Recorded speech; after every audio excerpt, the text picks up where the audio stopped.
And one of the touching stories about this was walking out at a combined convention of the International Brotherhood of Magicians and the Society of American Magicians, which is being held in Louisville, Kentucky.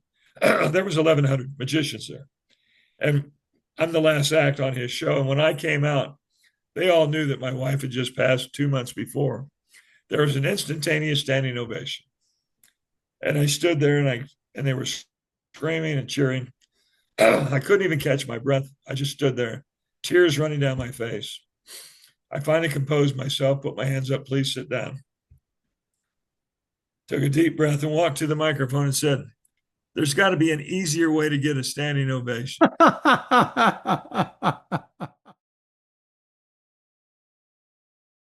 There's magic in the air, and my guest is responsible. He's award-winning magician Fielding West, who was recently honored at the inaugural Global Magicians Hall of Fame ceremony in Las Vegas. That was on July 9th.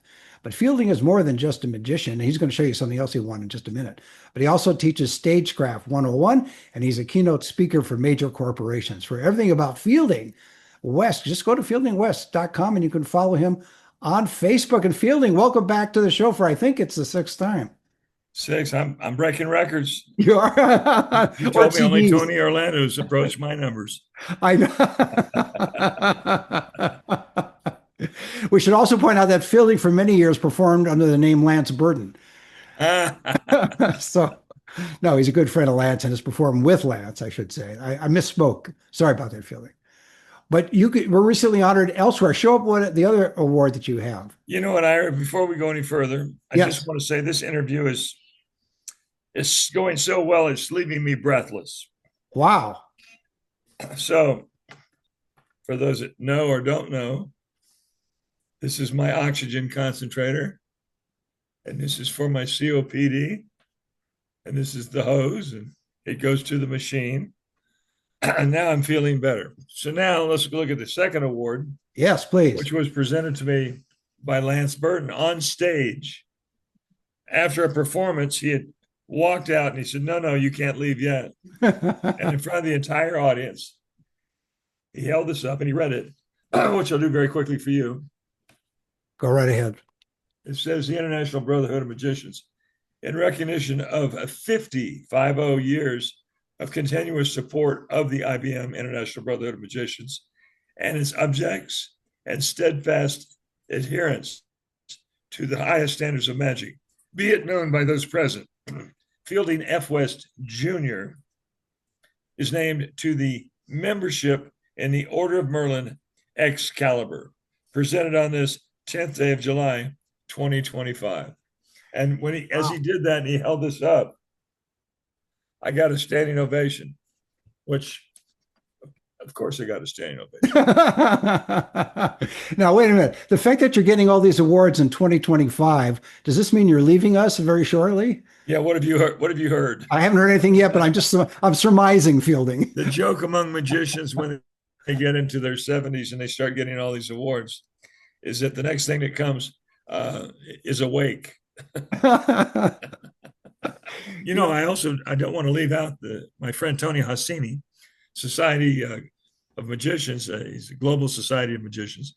He is awarding me on August 7th a legendary award for being a magician for over 50 years.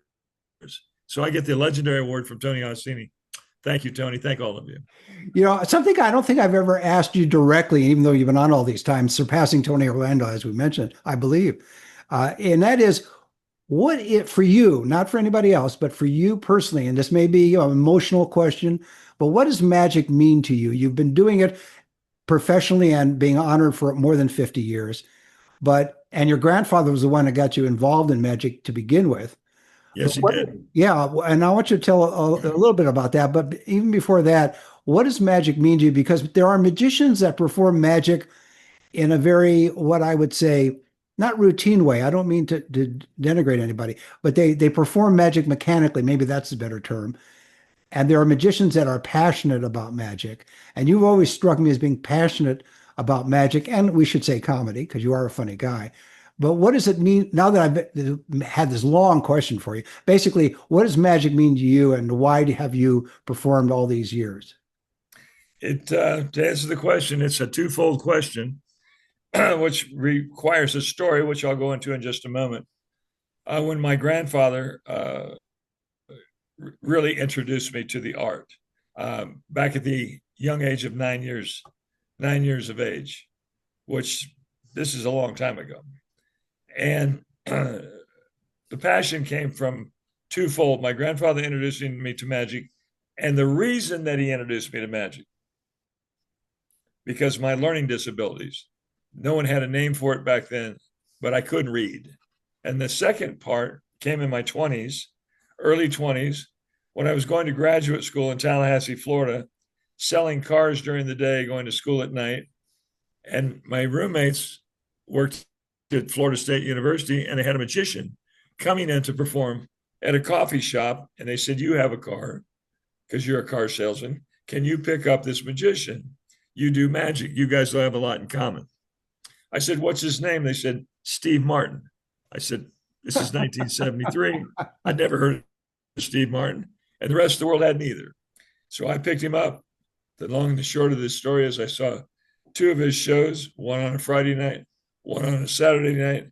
And Monday, I went down to the university to check out of graduate school because for the first time in my life, I knew exactly what I wanted to be. And so what it means to me was I saw the passion in magic and the ability to learn secrets, learn to be able to do things that other people did not only know about, but were amazed when they saw you perform. And the second part of this is to see the passion of the laughter that I saw Steve Martin extract from that audience. A brilliant, brilliant comedian and very, very far ahead of his time, using magic as his medium. Well, where did you develop your sense of humor? Because you've talked about in the past when you've been on about your grandfather and his influence. Where did the humor come from? Was that at an early age too? No, that was at the age of 9. He took me to the library because he wanted to. This is a simple story. I'll speed it up a little bit. He was showing me some magic. He sat me down in a chair. I'm 9 years old. He had me cup my hands in front of myself, and he reached up in my ear and he pulled out a jelly bean, put it in my hand. Reached up in the other ear, pulled out a jelly bean. Reached up in the other ear. I said, "Grandpa, what are you doing?" He says, "This is called magic." He reached up in the other ear and pulled out. He says, "You know what?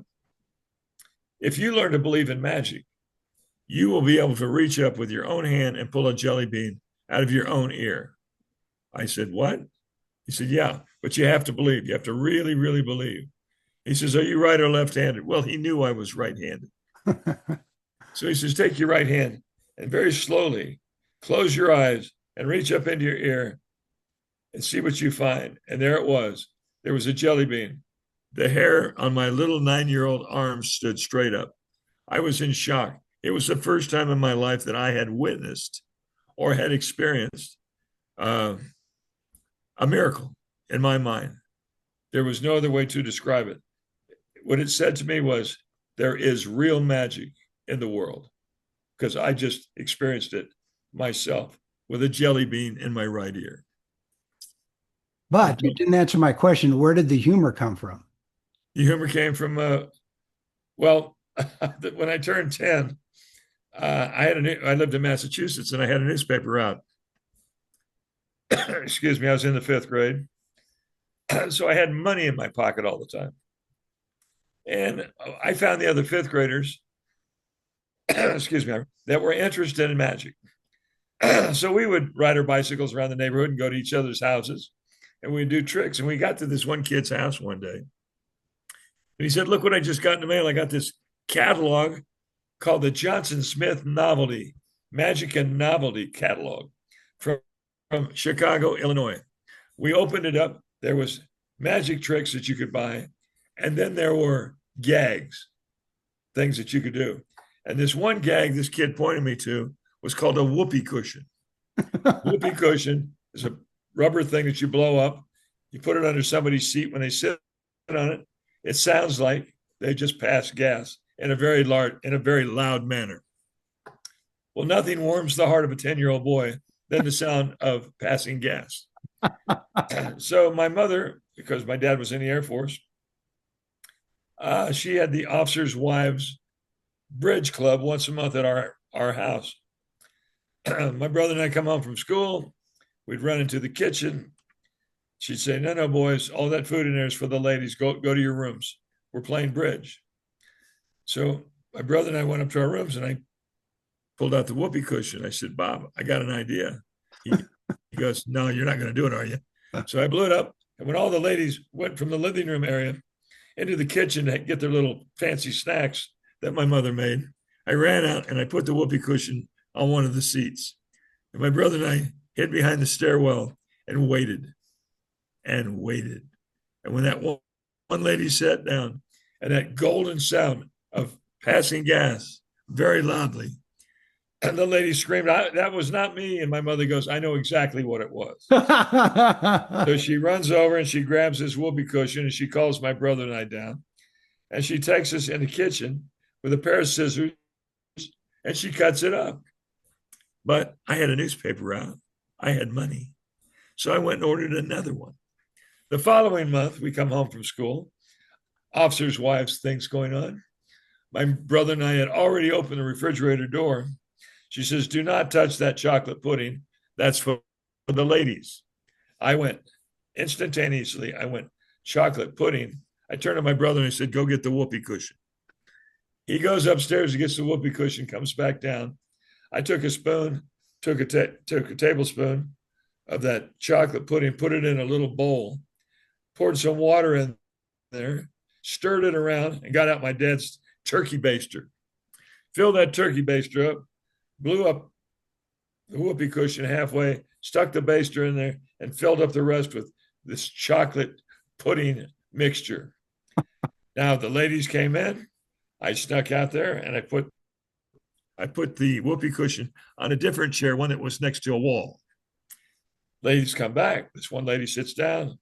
The loudest, juiciest sounding. And then it shot out of the whoopee cushion and hit the wall. And this black brown stuff was dripping down the wall. The lady screamed. My mother screamed. And the golden part of this entire event was we had a cat named TW. And TW was a tuxedo type cat, black with white markings, walks over to this chocolate that's running down the side of the wall. And he starts to lick it. And the lady sitting at my mother's bridge table sees this and throws up on the bridge cards. And my brother and I, we were like, yes, we got 2 for 1. Yes. And now my mother comes screaming and throwing stuff and chases us up to the room. My dad comes home. I can hear him downstairs. And, where's my belt? Where's the belt? So I know, it was worth it, but I'm going to get it. So he throws my sister out from upstairs, get out of here. And told my brother, you get the heck out of here. He goes in the room and I'm already starting to cry because I know this is going to hurt. My dad goes, and I look at him and he takes the belt and he whispers, every time I hit your desk, I want you to scream. I said, what? He goes, hits the desk. Ow. Hits the desk again. Ow. He goes, louder, make it real. Hits the desk a 3rd time and a 4th time. And I'm screaming and crying. And I'm like, what are we doing? And he says, I never did like that lady. and her husband's a real SOB to work with. So it's just by mere circumstance, I put the whoopee cushion under the right person, and I got the gold ring. So it's just your indirect way of saying that's when you first developed a sense of humor. That was exactly when it clicked that funny, everybody loved funny. Maybe not the victims, but right. Everybody loved funny. But then you married funniness with magic, which has been your theme for all these decades. And I saw that with, even before I knew the great Tom Stoney, and even before I knew Carl Ballantine, the great Ballantine. I met Steve Martin and saw two of his shows. He was my real first comedy influence on magic. And when I saw that, that was it. Do you find now, Fielding, that when people see you perform, because you're still touring with Lance and performing all over the country as well as doing other gigs as well, do you find that people will come up to you either then or later and say to you what you just said to me about others, Ballantyne, et cetera, Steve Martin, et cetera, influencing you, that you influence them to also pursue magic and also incorporate humor with magic? Well, even Harry Blackstone Sr. had funny bits that he would do in his show. Um, there have been several magicians down from the turn of the century that had comedy bits that they would do in their shows. But Fielding, there's a difference though between comedy bits and someone who's naturally funny, such as you. In other words, you don't have to even do a set joke about something. You can just be yourself, and it comes across as the illusion as well as the comedy. So that's rare in, to me at least, in that world. There are three examples you gave of people that are similar to you in that sense, and they're great role models. But I guess that's the question is, have you had people come up and say, I'd like to be able to do both of those and have it appear natural? It took me years to hone that down and to find where the funny was within the handful of tricks that I decided to perform. One with a bird, one with a newspaper, one with a rope, one with I had a comedy fire eating routine, one with the producing the tiger and then getting chewed up myself trying to produce a tiger. I had a whole series of different jokes that, and the comedy came from what I was doing. It was not like set up line joke. Exactly, line, joke, right. line. It was a behavior on stage. It was your what you were doing physically and just how you look and sound. And can I give you an example of what I'm talking about? Yeah, please do. That's I'm interested. So now I have COPD and I have an oxygen machine. And by the way, for those listening rather than watching, you had put on your oxygen, your tube under your nose so you can breathe easy. Yeah, so I can breathe. So I have this rubber hose connected to an oxygen concentrator, Enogen. They don't pay me to plug them, but I'm plugging them. It's a very good company. So I have an Enogen 11 pound, by the way, 11 pounds as you get older is 11 pounds. And so I'm on stage with this machine, which I was very conscious of. I didn't want to wear it at all. I wanted just to go out and do my entire act, but you cannot talk and breathe oxygen and maintain oxygen in your system. So I had to use this on stage. So I thought to myself, if I'm going to use it, I'm going to own the fact that I have COPD. Owning it was the first step. And the second step was to figure out something that I could do that would be funny in magic with this. And what I'm going to show you right now, this is what I would do. Yeah, I would right say now, for those listening, you have the tube in your hand. I have the tube and I've doubled it. Right. I've bent it. There you go. You're not going to do something dangerous, are you? Well, this is what I say to the audience. I say, have you ever seen these magicians come on stage with a piece of rope and a pair of scissors? Then they cut the rope and magically, quote unquote, they put it back together. Well, I don't find this very death defying. So tonight, I've given it a thought, and I thought, what would be more death defying? And I start to cut the rubber hose, and I go, those Kundalini yoga students, little known fun fact, learn to hold their breaths up to 3 minutes. Part of the exercise. Oh, and those pearl divers in Japan, they learn to hold their breath 7 to 9 minutes so they can dive for pearls. Oh, and one other fun fact. Last year in Las Vegas at Resorts World, I saw a famous magician, David Blaine, go underwater in a giant fish tank and hold his breath for 10 minutes and 31 seconds while a live alligator swam around above his head. Now, I'm not holding my breath, but I'm denying myself of oxygen. And I defy you to tell me what the difference is. But anyway, this is what I do. And then as I just go to snip it again, I stop. And I go, if this works, this might be the new bullet catch for magicians in their 70s. And I give it a cut, and there I've cut it. Oh, you have. And I cut it again. Uh-oh. Yeah, and I cut it again. And I cut And it. now And there's that's no oxygen coming to that thing in your under your no. knuckles. And I've cut it 4 times. Right. And I have people in the audience screaming at me, "You only cut it 3 times." I said, "You cut it 4 times." So you only cut it 3 times. And I say, well, there's 3 types of people in the world: those that understand math and those that don't. Right. So now I take this, so now there's a heartbeat that it goes to a flat line. And I'm sitting here with this up here, and I just come down and do that. And I come over here and I go, it's back together. Amazing. Right in front of your eyes. The hose has been restored. I can breathe again. And I turn to the microphone and I say, ask your doctor if oxygen is right for you. Ta-da. I love it. I think 99.9% of the doctors would agree that oxygen is right for you. Yeah, Yes. exactly.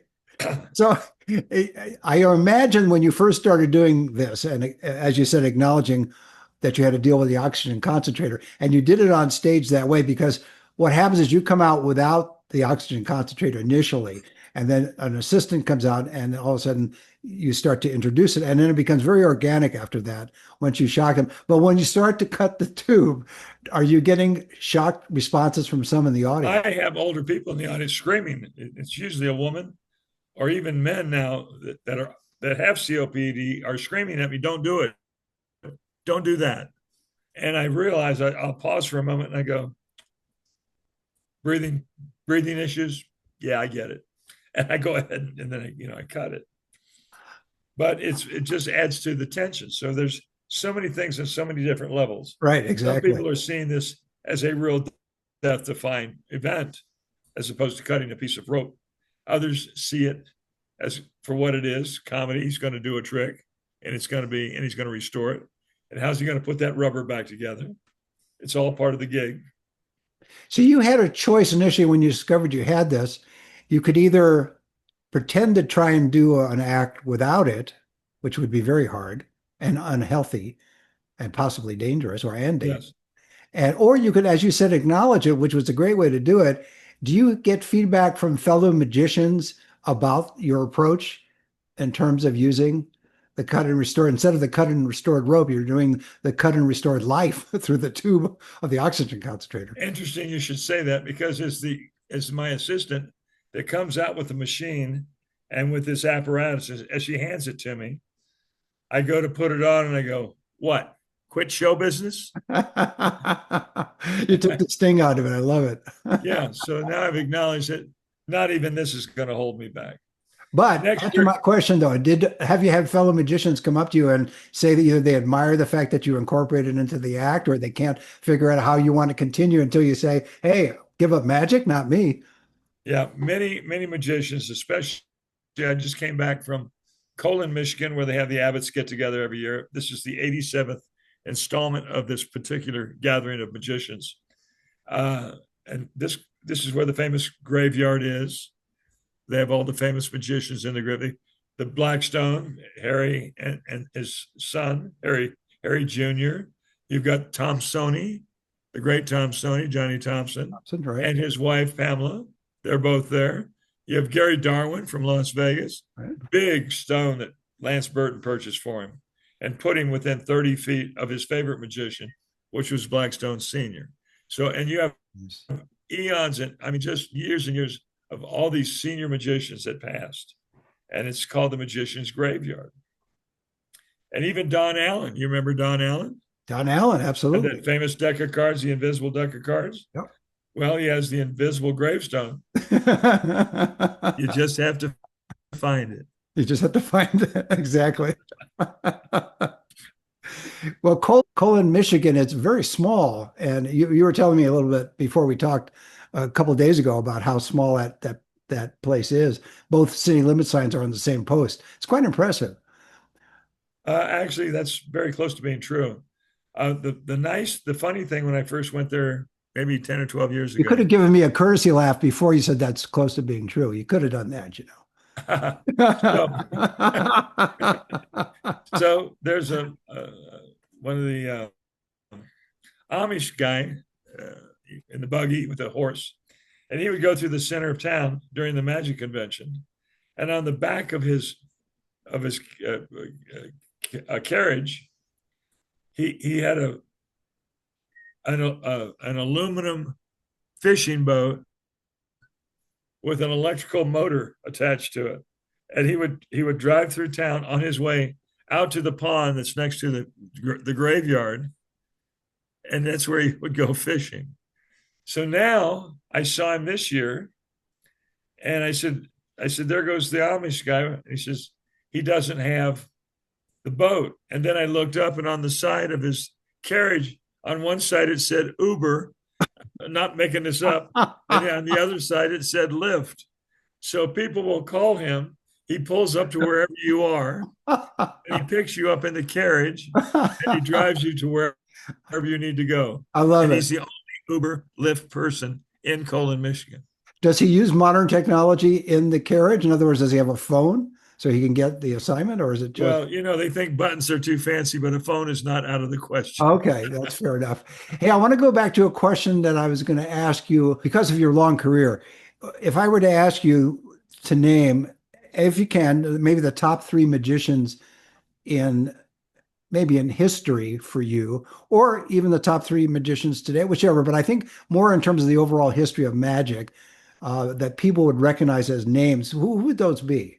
Well, I have to start with modern magic. There was what I call before things got really together, there was a guy by the name of a Frenchman by the name of Robert Houdin. Robert Houdin.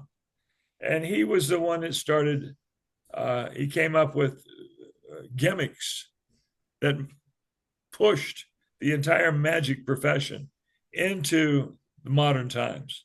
So he's considered the father of modern magic. He's so good that a young magician named Eric Weiss changed his name from Weiss to Houdini. Houdini is the word Houdin with an I on the end of it, which means like Houdin, Houdini. Mm-hmm. And that's where Harry Houdini or Eric Weiss came up with that. So I would say right at the get-go, we had the two greatest images, which still comes to the mouths, maybe not Houdin, but Houdini is the first name out of the mouth of a lot of people. People my age say Doug Henning, because back in the 70s, when I really caught the bug, can I do this professionally? It was because of Doug Henning. It wasn't because it was Doug Henning, and then it was Steve Martin. So I look at Doug Henning as being a great influence. I look at Steve Martin as being my comedy influence. And then to become friends, to be befriended by some of the top comedy people in the business that were still alive. Carl Ballantine, you may remember him from McHale's Navy and other great outings. He went by Ballantine, the world's greatest magician. Johnny Thompson from Chicago, who originally was one of the harmonicats that we saw on the Ed Sullivan Show. He was the tall bass playing harmonica player, and he was only 14 or 15 when he was on the Ed Sullivan Show. Amazing. Yeah, and then he transferred into magic and became one of the foremost. He knew everything there was to know about magic, and he chose to do magic comedically as a Polish magic befuddling character. And he was brilliant at it, just absolutely brilliant. So Johnny Thompson, Doug Henning, Steve Martin. I look around now, I can think of dozens, well, not dozens, but at least half a dozen of the guys of my era, and also the ones that are coming up now, that I think that will preserve and carry on the tradition of comedy and magic. And their magic is getting better, and their comedy is getting better. And these guys they're going to surpass everybody. But before I let you go, we got to do a nod to Lance Burton, your friend, and also a great magician. Well, Lance, what a prince of a human being. Retired from Monte Carlo in 2010, moved out of town by 2013 or 14, went back to Kentucky. Got bored in 3 years, put together a road show called Lance Burton and Friends, and came back in 2017. And he was real therapy to me when my wife passed in 2018. I was very distraught. And Lance immediately said, he booked some shows immediately. He said, we're going out and you're going to be in this show. And one of the touching stories about this was walking out at a combined convention of the International Brotherhood of Magicians and the Society of American Magicians, which is being held in Louisville, Kentucky. There was 1,100 magicians there. And I'm the last act on his show. And when I came out, they all knew that my wife had just passed 2 months before. There was an instantaneous standing ovation. And I stood there and they were screaming and cheering. I couldn't even catch my breath. I just stood there, tears running down my face. I finally composed myself, put my hands up, please sit down. Took a deep breath and walked to the microphone and said, there's got to be an easier way to get a standing ovation. That's a great way to leave it. My guest has been award-winning Fielding West, who was recently honored, as I mentioned, at the inaugural Global Magicians Hall of Fame ceremony in Las Vegas on July the 9th. For everything about fielding, go to fieldingwest.com and you can follow him on Facebook. And Fielding, thanks again for being on the show. Ira, thank you, sir. Always a gentleman. Always a pleasure. Thank you. See you next time.